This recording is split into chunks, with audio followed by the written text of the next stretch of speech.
শুধু তোমার জন্য আমার নিজের শরীরটাকে যদি কেটে কেটে রক্তাক্ত করে দেই, আমি এতটুকুও ব্যথা পাবো না। কিন্তু যদি কোনো কারণে আমায় ভুল বুঝো, তাহলে এই ব্যথা আমি সইতে পারবো না। যার জন্য এই পৃথিবীটা সুন্দর দেখি, সেই পৃথিবীতে বেঁচে থাকার আর কোনো স্বাদ থাকবে না আমার। আমি বাঁচতে চাই, তোমাকে সাথে নিয়ে বাঁচতে চাই। তোমাকে ছাড়া আমি আমাকে ভাবলে তার একটি মাত্র পথ খোলা, সে শুধুই আমার মরণ। প্লিজ আমায় মরতে দিও না। I love you. যদি কখনো পাথর হয়ে যায়, আমায় একটু ছুঁয়ে দিও, জীবন ফিরে পাবো। যদি এই দেহে আর প্রাণ না থাকে, তাহলে আর কাছে আসিও না, দূর থেকেই দেখো। আমার আত্মা তোমায় খুঁজবে, যখন পাবে না হয়তো নীরব হয়ে শুধু কাঁদবে।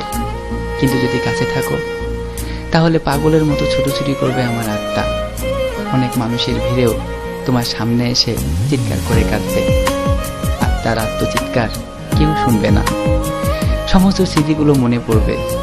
দুজন একসাথে বাঁচতে চেয়েছিলাম, কিন্তু এই সময় এই সংসার আমায় বাঁচতে দিল না গো। তোমায় দেখলে বেঁচে থাকার অনন্ত স্বাদ মরে গিয়েও হয়তো জেগে উঠবে। কিন্তু মানুষ মরে গেলে শত মিনতি করেও আর জীবন ফিরে পায় না। শুধু তোমার জন্য আমার নিজের শরীরটাকে যদি কেটে কেটে রক্তাক্ত করে দেই, আমি এতটুকুও ব্যথা পাবো না।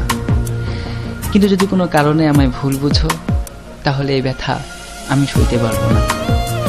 যার জন্য এই পৃথিবীটা সুন্দর দেখি, সেই পৃথিবীতে বেঁচে থাকার আর কোনো স্বাদ থাকবে না আমার।